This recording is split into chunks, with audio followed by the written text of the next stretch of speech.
Assalamualaikum warahmatullahi wabarakatuh. Alhamdulillahirabbil alamin wassalatu wassalamu ala sayyidina Muhammadin asyrofil anbiya wal mursalin wa ala alihi washabihi ajmain.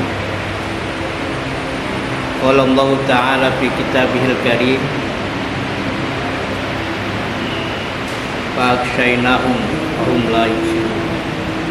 Wa qala al hadis may yakhafullaha yakhafuhun nas. Amma ba'd. Pemirsa yang saya hormati,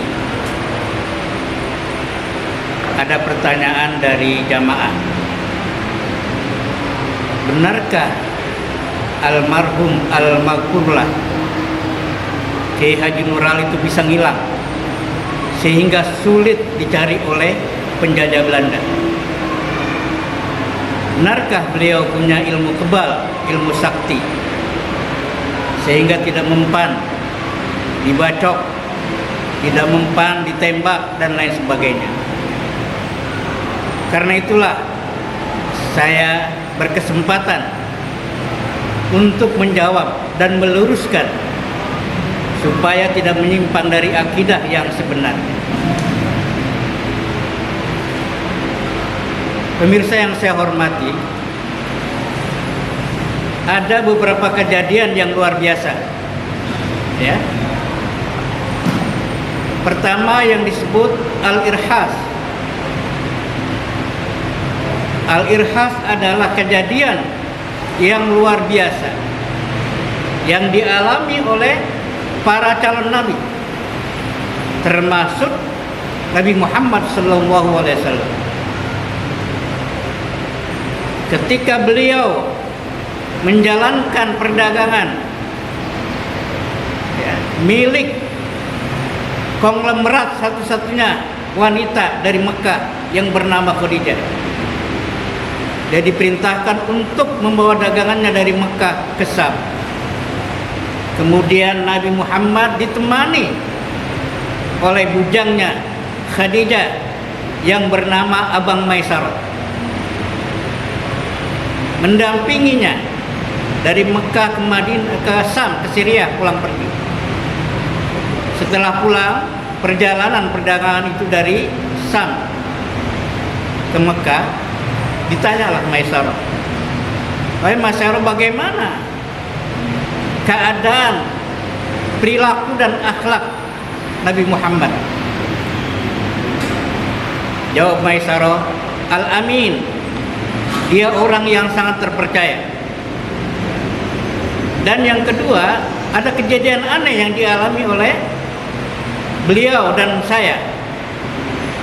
Kata Maisarah, "Apa kejadian itu?" Ketika perjalanan dari Mekah ke Madinah, pada waktu itu musim panas.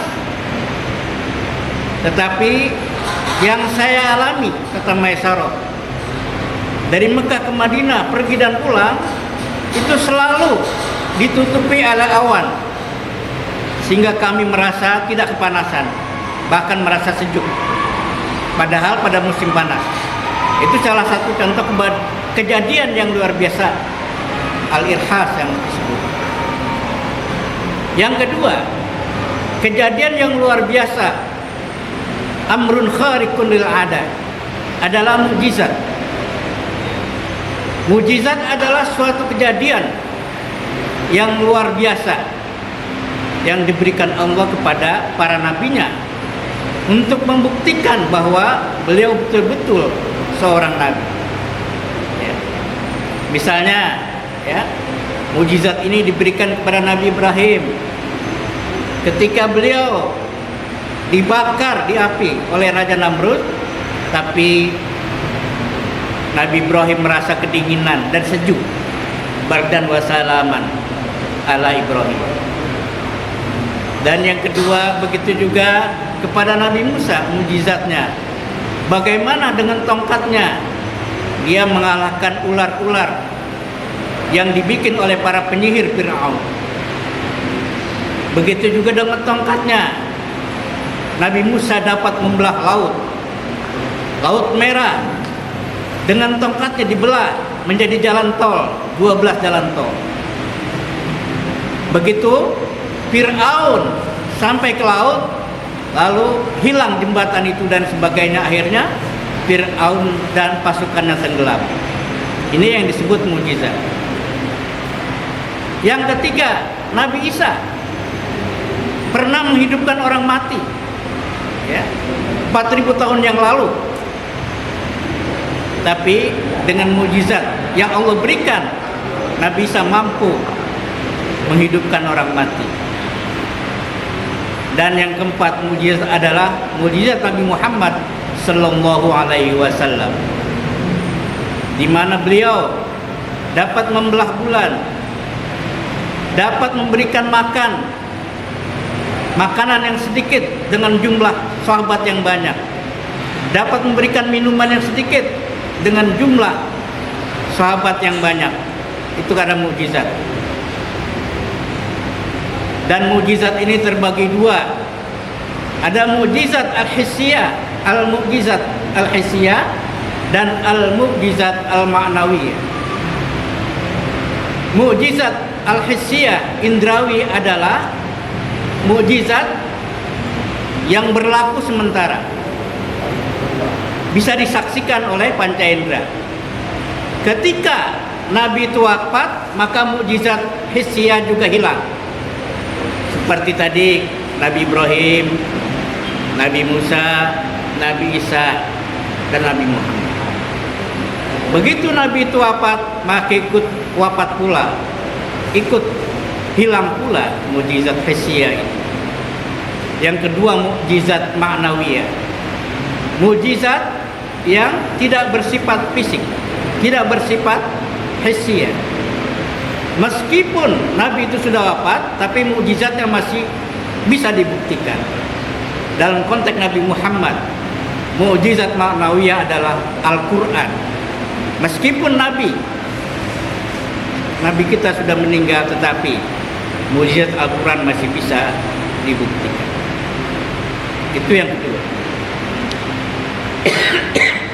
Yang ketiga, kejadian yang luar biasa adalah Al-Karamah, di mana Allah memberikan pertolongan kepada hamba pilihannya, kepada orang-orang yang beriman, yang memang sudah dekat kepadanya, hubungan batinnya melalui zikrullah dan lain sebagainya. Ketika bahaya itu datang, ancaman itu datang, Allah melindunginya, ya. Contohnya, ketika Abu Jahal dan pasukannya ingin membunuh Nabi Muhammad, tapi mereka tidak mampu membunuhnya. Bahkan di depan matanya, ya, mereka tidak melihat Nabi. Itu yang dimaksud bagsainahum fahum la yubsirun. Allah tutup matanya sehingga mereka tidak melihat. Sama seperti ikan peda, kelihatannya melihat, tapi sebenarnya tidak. Ikan peda nggak bisa melihat, cuma melotot doang. Bagsainahum fahum la yubsirun. Dalam konteks inilah Al-Karamah, ya, yang diberikan kepada almarhum Al-Maghfurah Kiai Haji Nur Ali. Dalam konteks inilah saya berpendapat bahwa Kiai Nur Ali mempunyai karamah waliullah. Yang keempat, kejadian luar biasa yang disebut sihir. Sihir itu juga kejadian luar biasa, ya. Tapi bedanya dengan mukjizat. Mukjizat datangnya dari Allah, sihir datangnya dari setan, dari iblis. Mukjizat tujuannya baik, sedangkan sihir tujuannya tidak baik. Mukjizat atau karomah, orang Betawi menyebut keramat. Karomah itu tidak bisa didemonstrasikan, diproduksi ulang, diperlihatkan. Tidak bisa, karena itu pertolongan Allah semata-mata di waktu emergensi. Sedangkan sihir bisa saja dibuktikan, didemonstrasikan. Jadi ilmu hipnotisme adalah termasuk ilmu sihir, ilmu setan. Jangan dipelajari, ya. Bapak dan saudara sekalian, demikianlah yang dapat saya sampaikan. Mudah-mudahan bisa meluruskan. Itu yang disebut Al-Karamah yang dimiliki oleh almarhum Al-Maghfurah Kiai Haji Nur Ali.